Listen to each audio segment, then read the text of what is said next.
Finding that school that supports a child in receipt of special educational needs, that highlights their unique programmes, specialised staff and supportive environments, doesn't always come easy. Whether that's at a mainstream setting or an independent specialist school, is there even a criteria that can help parents consider which is the best school to select? So in this video, I'm going to talk about my experiences of sending my son, who is living with autism and ADHD, to a mainstream school as well as a specialist independent school. I will discuss matters around the education that he was exposed to, the social interactions that he made, as well as the support that he received. I will do this by sharing my personal comparisons about the benefits and the drawbacks of sending my child to those two different provisions.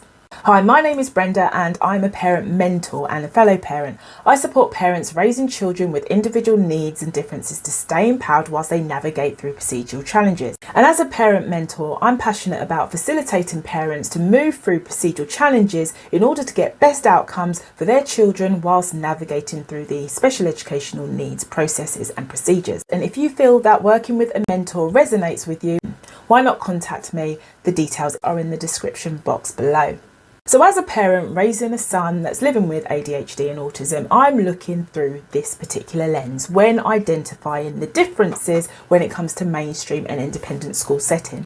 So first up, let's look at mainstream schools. These are the traditional schools that most children attend. With average class sizes of 27 pupils, they offer a broad curriculum of various subjects. They follow league tables based on criteria such as academic performance. My son went from a mainstream nursery straight into a mainstream primary school. And then towards the end of his educational journey, he spent his last few years back into a mainstream secondary school that had a base unit that would support him with the needs identified in his EHCP. The first benefit is access to a variety of subjects. The main subjects such as English and maths, you may have science, you may have languages, you may have art, you may have history, geography, the list goes on. This is similar to what you may have experienced when you were back at school. For my son, I felt this was a benefit because it allowed him to get access to that exposure of different subjects that will allow him to spark his interest and identify what he would resonate with and what he wouldn't necessarily resonate with. At least the option was there. Depending on a child's individual ability to adapt to an environment, this may be an advantage for some children and it may be a disadvantage for others. That's why it's important to consider how it's managed. And the second benefit is those community connections. Some of us send our children to school because it's a school that's located in a place that we reside. The proximity comes with a benefit. Perhaps it's close to your local place of worship, or perhaps it's just close to family and friends and grandparents. It makes it easier in terms of transport. Proximity is a benefit when trying to access breakfast clubs or after school clubs or activities after school. And the third thing is familiarity and exposure. In my experience, the mainstream primary school was where my son was first exposed to school. So this is where he knew his friends, he knew the teachers from the beginning. So being familiar with that from the start and being able to have that consistency really was a benefit for him, especially around his challenges of autism, where structure and predictability does support him to relieve his anxiety when being in an educational environment. So whilst my son was in mainstream education, he had access to an EHCP, and the EHCP was able to bring everything together in terms of the different subjects and look at any challenges in an annual review meeting. So now let's look at the drawbacks. The first drawback of being in a mainstream school is the size of the classes. So my son was engaging in class sizes of up to 30, and that was all whilst he was in primary school and again in secondary school. This had an impact on his sensory needs. These will be subtle noises, as the amount of noise accumulated by the chairs or just being around a large amount of people. And the second drawback was that my son felt that he stood out. Not so much in the early days of primary school, but after a while when his individual differences became apparent amongst his peers, and in secondary school, things are set up differently. In many schools, they have a particular room where young people that have a particular need would go to, and there were stigmas around those particular rooms and who goes in there. It created more of a divide, even though the function and purpose of that setup has great intentions and works well.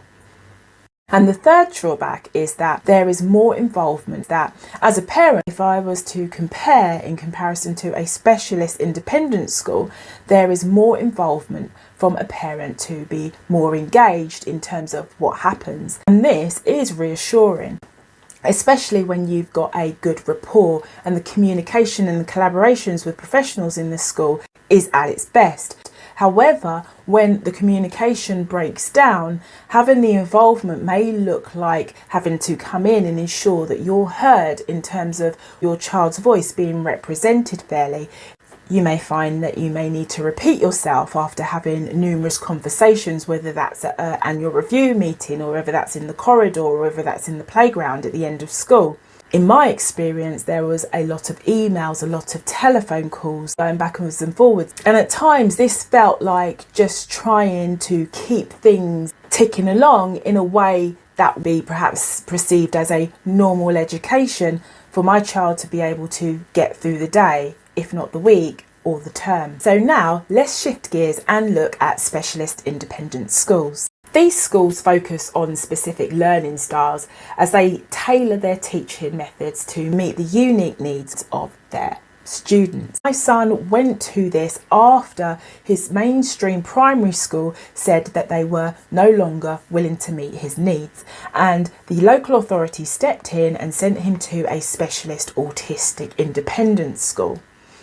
And that's where my focus is when discussing the benefits and the drawbacks. So the first benefit I would say of my son attending a specialist independent school is the class sizes. The class sizes were a lot smaller. What this meant was that there was more of a personal connection between staff and pupils and my son with his peers. And it wasn't just about the class sizes, it was the format of the teaching that was provided to accommodate the size of the class.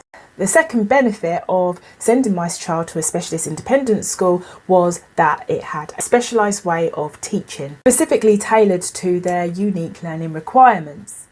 There were varied educational approaches, and also my son had access to an educational psychologist as well as a speech and language therapist and an occupational therapist if required, as these particular professionals were in-house, and this made it a lot easier, especially if things came up. So it wasn't a case of having to wait for a referral or waiting a length of time for this information to be made available. Professionals were available within the school. And the third benefit is friendships. And by the time my son was transitioning from primary school, he was at an age where friendship dynamics began to change, especially when it became apparent that the individual differences were very different. And by the time he went into a specialist independent school, it just happened instantly. He was able to gravitate. It was like birds of a feather flock together. And till this day, the friends that he made have a great bond and connection which has developed over the years. Now that we've looked at the benefits, let's look at the drawbacks. Now, the first drawback was around academic progress. So whilst my son was at mainstream school, he thrived in many subjects.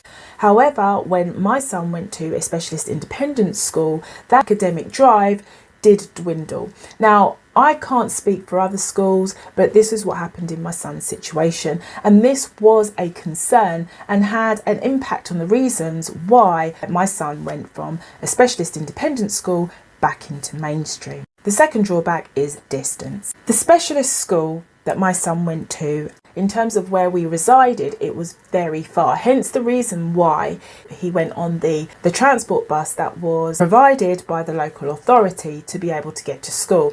This meant having to travel quite a long distance. Now, I understand, especially when you get your child in that right school, these are small problems. The other drawbacks that I feel came with this meant that all the other pupils also lived a fair distance away, which meant that in comparison to, say, the mainstream setting, where perhaps children lived in the other road or the other side of town, but like I say, for some of us, this may not be an issue. And the third drawback I would describe as not one size fits all. And as we know, autism is on a spectrum, so there are different abilities. And when there's different abilities, trying to engage that and try and fit everyone into the same category, whilst at a specialist independent school, they managed that very well. But there were certain things that became a challenge, such as my child exploring his identity and his level of confidence. And the reason why I say this is a drawback, because it is something that I didn't necessarily consider to start off with. It was only something that I noticed whilst my son was in that specialist school. So all in all, I understand firsthand how it's important to look for that right school, because I've been, like many parents, a place where you've gone to a school where it all seems right on paper, it's all right in the HCP, the information is there, but for some reason it doesn't seem to work out. Whether that's because of the support that's been provided or whether that's the school ethos and culture itself.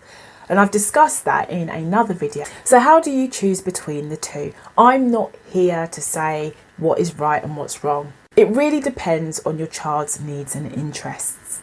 That's why I'd love to hear what your experiences are, so please comment. So if you're dealing with any special educational needs challenges whilst your child is at school, why not take a look at some of these other videos? Or why not take a look at my website? But for now, keep doing what you're doing. Stay focused, stay empowered, and keep creating progress. Thank you for listening.